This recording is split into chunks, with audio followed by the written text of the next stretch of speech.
Hello friends, आज की video में आप सभी का स्वागत है। आज है 3 जनवरी 2021। आज की वीडियो में हम आज के कुछ इम्पोर्टेंट क्वेश्चंस के बारे में डिस्कस करेंगे। साथ ही में मैं आपको क्वेश्चन से रिलेटेड कुछ इम्पोर्टेंट फैक्ट बताऊंगा, तो आप इस वीडियो को अंत तक देखें और ध्यान से ज़रूर देखें। चलिए प्रारंभ करते हैं। पहला क्वेश्चन है, हाल ही में ऑस्ट्रेलिया को पीछे छोड़कर कौन आईसीसी टेस्ट रैंकिंग में शीर्ष पर पहुंचा है? तो हमारा आंसर हो जाएगा न्यूजीलैंड। क्या हो जाएगा? न्यूजीलैंड। आईसीसी टेस्ट रैंकिंग में पहला स्थान प्राप्त किया है न्यूजीलैंड, दूसरे स्थान पर है ऑस्ट्रेलिया और हमारा देश भारत तीसरे स्थान पर है। अब जानते हैं न्यूजीलैंड के बारे में। न्यूजीलैंड की कैपिटल है वेलिंगटन। न्यूजीलैंड की प्राइम मिनिस्टर है जेसिंडा हार्डर और करेंसी है न्यूजीलैंड डॉलर। आईसीसी की स्थापना 1909 में हुई थी। इसका हेडक्वार्टर है दुबई में।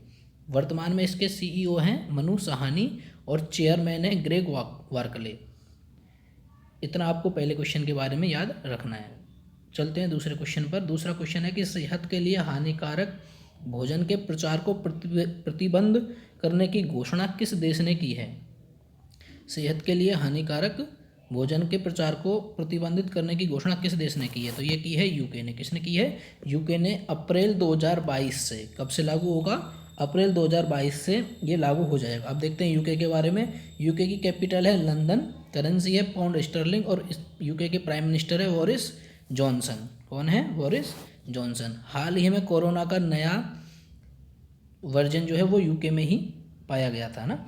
क्वेश्चन नंबर 3 है, उत्तराखंड के हाई कोर्ट का मुख्य न्यायाधीश किसे नियुक्त किया गया है? तो उत्तराखंड के हाई कोर्ट के नए न्यायाधीश बने हैं राघवेंद्र सिंह चौहान। कौन बने हैं? राघवेंद्र सिंह चौहान। अब देखते हैं उत्तराखंड के बारे में कुछ इंपॉर्टेंट फैक्ट। तो उत्तराखंड की कैपिटल है देहरादून। उत्तराखंड के सीएम है त्रिवेंद्र सिंह और उत्तराखंड की गवर्नर राज्यपाल है बेबी रानी मौर्य। ठीक है। इसके अलावा उत्तराखंड में फूलों की घाटी है। क्या है? फूलों की घाटी। एक घाटी और है जो है शांत घाटी। ये कहाँ पे स्थित है? केरल में स्थित है। कहाँ पे स्थित है? केरल में स्थित है। उत्तराखंड में है जिम कॉर्बेट नेशनल पार्क, या इसे हम हेली नेशनल पार्क भी कहते हैं। इसके अतिरिक्त उत्तराखंड में हाल ही में पहला लाइकेन पार्क स्थापित किया गया। भारत का पहला लाइकेन पार्क। भारत की सबसे बड़ी तितली गोल्डन वर्ड विंग कहाँ पाई गई है? उत्तराखंड में पाई गई है। उत्तराखंड में बेरोजगार युवाओं के लिए होप पोर्टल, कौन सा portal? Hope, HOPE portal launch किया गया है। इसके अलावा उत्तराखंड में एक पर्व मनाया जाता है हरेला पर्व। कौन सा पर्व?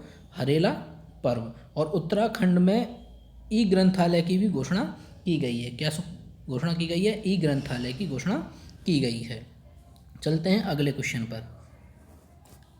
आज का अगला क्वेश्चन है कि हाल ही में किसे सर्वोच्च नागरिक सम्मान नाइटहुड से सम्मानित किया गया है? हाल ही में किसे सर्वोच्च नागरिक सम्मान नाइटहुड से सम्मानित किया गया? तो ये सम्मानित किया गया लुइस हैमिल्टन को। किसको? लुइस हैमिल्टन को। लुइस हैमिल्टन कौन है? ये फार्मूला 1 रेसर हैं। कौन है? फार्मूला 1 रेसर के ड्राइवर हैं लुइस हैमिल्टन।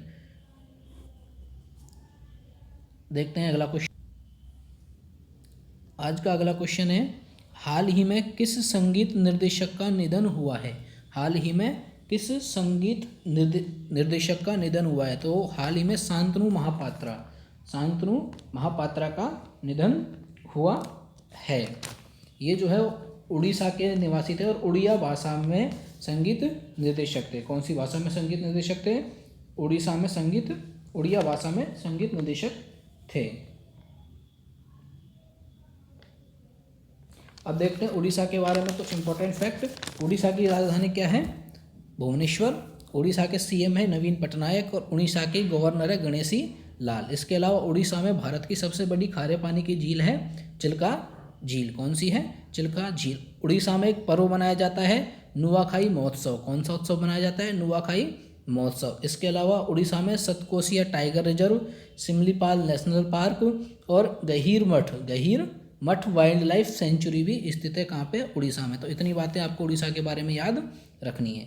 चलते हैं अगले क्वेश्चन पर। क्वेश्चन नंबर 6 है, भारत ने किस राज्य में बिजली उत्पादन बढ़ाने के लिए ADB एशियन डेवलपमेंट बैंक के साथ समझौता किया है? तो भारत ने असम राज्य में बिजली उत्पादन क्षमता बढ़ाने के लिए $231 मिलियन का समझौता किया है ADB के साथ। किसी के साथ किया है? ADB के साथ। अब जानते हैं एडीबी के बारे में। देखिए एडीबी की स्थापना हुई थी 1966 में और इसका हेडक्वार्टर कहाँ है? मनीला में है। कहाँ पे? मनीला में है। और मनीला कहाँ पे? फिलीपींस में है। ठीक है, तो देखिए असम के बारे में जानते हैं। असम की राजधानी है दिसपुर। असम के जो सीएम है, चीफ मिनिस्टर है, वो कौन है? असम के चीफ मिनिस्टर हैं सर्बानंद सोनोवाल और असम के राज्यपाल है जगदीश मुखी। कौन है?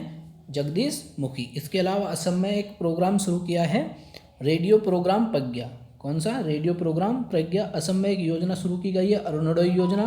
इसके अलावा धन्वंतरी योजना असम में हाल ही में शुरू की गई है। और भारत का एकमात्र गोल्डन बाघ, भारत का एकमात्र गोल्डन बाघ पाया गया है असम में। असम में कहाँ देखा गया है? असम में एक अभ्यारण्य नेशनल पार्क है, काजीरंगा नेशनल पार्क, वहाँ पे भारत का एकमात्र गोल्डन बाघ देखा गया था। ठीक है, इसके अलावा असम में देहिंग पैटक सेंचुरी को नेशनल पार्क में बदला जाएगा और एक नया नेशनल पार्क असम में खोला जाएगा जिसका नाम होगा रायभूमा। क्या होगा? रायभूमा। और पोवा रिजर्व को वाइल्ड लाइफ सेंचुरी में बदला जाएगा। अब देखते हैं असम के कुछ नृत्य फेमस हैं जिनमें बिहू, वागरुमा, भोराल और झुमरू, ये असम के कुछ मुख्य नृत्य हैं। अब चलते हैं अगले क्वेश्चन पर। क्वेश्चन नंबर 7 है, 1 करोड़ रुपए का बाजार पूंजीकरण पार करने वाली पहली दोपहिया वाहन कंपनी कौन बनी है? तो पहली वाहन कंपनी बन गई है बजाज। कौन सी बन गई है? बजाज। बजाज की स्थापना 1945 में हुई थी। इसका हेडक्वार्टर है पुणे में और इसके वर्तमान में एमडी है राजीव बजाज। कौन है? राजीव बजाज। अब बजाज के बारे में जान लें कि बजाज दोपहिया वाहनों के मामले में विश्व की तीसरी सबसे बड़ी कंपनी है। कौन सी? दोपहिया वाहनों के मामले में तीसरी सबसे बड़ी कंपनी है और तिपहिया वाहनों के मामले में विश्व की पहली सबसे बड़ी कंपनी है। तिपहिया वाहनों के मामले में बजाज का स्थान कौन सा है? विश्व में पहला और दोपहिया में है तीसरा। चलते हैं अगले क्वेश्चन पर। डिजिटल भुगतान सूचकांक शुरू किया है। डिजिटल भुगतान सूचकांक किसने शुरू किया है? तो यह शुरू किया है आरबीआई ने, रिजर्व बैंक ऑफ इंडिया ने। आरबीआई की स्थापना कब हुई थी? 8 अप्रैल 1935 को। इसका हेडक्वार्टर है मुंबई में और आरबीआई के 25वें गवर्नर है शक्तिकांत दास। कौन है? शक्तिकांत दास। चलते हैं क्वेश्चन नंबर 9 पे। थोबल डैम का उद्घाटन किस शहर में हुआ है? थोबल डैम जो है मल्टीपर्पज प्रोजेक्ट है और इसका उद्घाटन हुआ है इम्फाल में। कहाँ हुआ है? इम्फाल में। इम्फाल जो है वो क्या है? मणिपुर की कैपिटल है। क्या है? कैपिटल। तो मणिपुर की कैपिटल इम्फाल में थोबल डैम का उद्घाटन किया गया है। मणिपुर के चीफ मिनिस्टर है एन वीरेन सिंह और गवर्नर है नजमा हेपतुल्ला। कौन है? नजमा हेपतुल्ला। इसके अलावा मणिपुर के बारे में जो इम्पोर्टेंट फैक्ट है कि मणिपुर में मनाया जाता है लाई हरोवा त्यौहार। कौन सा त्यौहार? लाई हरोवा त्यौहार। इसके अलावा मणिपुर में खोजजोम दिवस मनाया जाता है। कब? 23 अप्रैल को। इसके अलावा संगई महोत्सव भी मनाया जाता है मणिपुर में। कहाँ मनाया जाता है? मणिपुर में मनाया जाता है। तो लाई हरोवा त्यौहार, खोजजोम दिवस और संगोई महोत्सव ये कहाँ मनाए जाते हैं? मणिपुर में मनाए जाते हैं। चलते हैं अगले क्वेश्चन पर।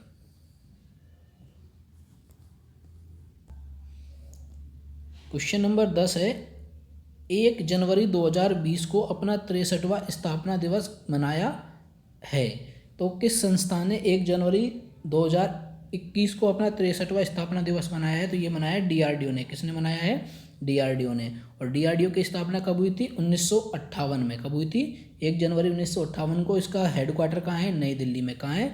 हेडक्वार्टर है नई दिल्ली में। इसके चेयरमैन है जे सतीश रेड्डी। कौन है? जे सतीश रेड्डी। और जो डीआरडीओ का मोटो है वो है बलश्य मूलम विज्ञानम। क्या है? बलश्य मूलम विज्ञानम। तो ये बात आपको डीआरडीओ के बारे में याद रखनी है। अगला क्वेश्चन है, भारत ने किस देश के साथ, सॉरी राज्य लिख दिया गया है यहाँ पे, इसके स्थान पे आएगा देश। भारत ने किस देश के साथ परमाणु प्रतिष्ठानों की सूची का आदान प्रदान किया है? भारत ने किस देश के साथ परमाणु प्रतिष्ठानों की सूची का आदान प्रदान किया है? तो भारत ने हाल ही पाकिस्तान के साथ आदान प्रदान किया है। अब जानते हैं पाकिस्तान के बारे में। देखिए पाकिस्तान की कैपिटल क्या है? इस्लामाबाद। और पाकिस्तान की करेंसी है पाकिस्तानी रुपया। ठीक है। पाकिस्तान के वर्तमान पीएम कौन है? इमरान खान। और राष्ट्रपति हैं आरिफ अलवी। कौन है? आरिफ अलवी। भारत और पाकिस्तान के बीच की डिवाइडिंग लाइन को कहते हैं रेड क्लिफ लाइन। क्या कहते हैं? Red Cliff line. इसके अलावा भारत और चाइना के बीच की लाइन को क्या कहते हैं? McMahon line. अफगानिस्तान और पाकिस्तान के बीच की डिवाइडिंग लाइन को कहते हैं डूरंड लाइन। क्या कहते हैं? Durand line. यूएसए और कनाडा के बीच की डिवाइडिंग लाइन को क्या कहते हैं? 49th parallel. क्या कहते हैं? 49th parallel. इसके अलावा नॉर्थ कोरिया और साउथ कोरिया, इनके बीच की डिवाइडिंग लाइन को कहते हैं 38 पैरेलल। तो इनको भी आपको याद रखना है। चलते हैं अगले क्वेश्चन में। क्वेश्चन नंबर 12 है कि भारत की सबसे युवा पंचायत अध्यक्ष कौन बनी है? भारत की सबसे युवा पंचायत अध्यक्ष कौन बनी है? तो ये बनी है रेशमा मरियम रॉय। कौन? रेशमा मरियम रॉय। ये 21 वर्ष की हैं और केरल की है। कहाँ की है?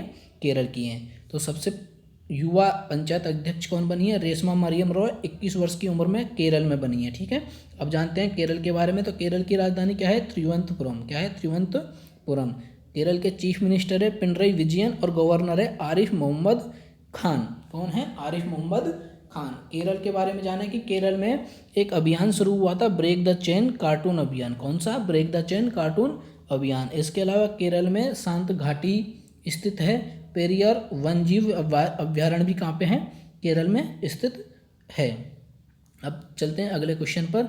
यदि ये वीडियो आपको अच्छी लगे, यूजफुल लगे, हेल्पफुल लगे तो आप इसे लाइक करें, अपने साथियों में शेयर करें और चैनल को सब्सक्राइब जरूर कर लें। क्वेश्चन नंबर 13 है सेल SAIL के नए अध्यक्ष कौन बने हैं? तो सेल की नई अध्यक्ष बनी है शोभा मंडल। कौन बनी है? सोमा मंडल। ठीक है, और सेल के जो CEO हैं वो है अनिल कुमार चौधरी। कौन है? अनिल कुमार चौधरी। तो ये थे आज के कुछ इंपॉर्टेंट क्वेश्चन। आप इस वीडियो को ध्यान से देखें और लाइक ज़रूर करें और कमेंट करें, इससे वीडियो की रीच बढ़ती है। मिलते हैं अगली वीडियो में। वीडियो को देखने के लिए, अंत तक देखने के लिए धन्यवाद।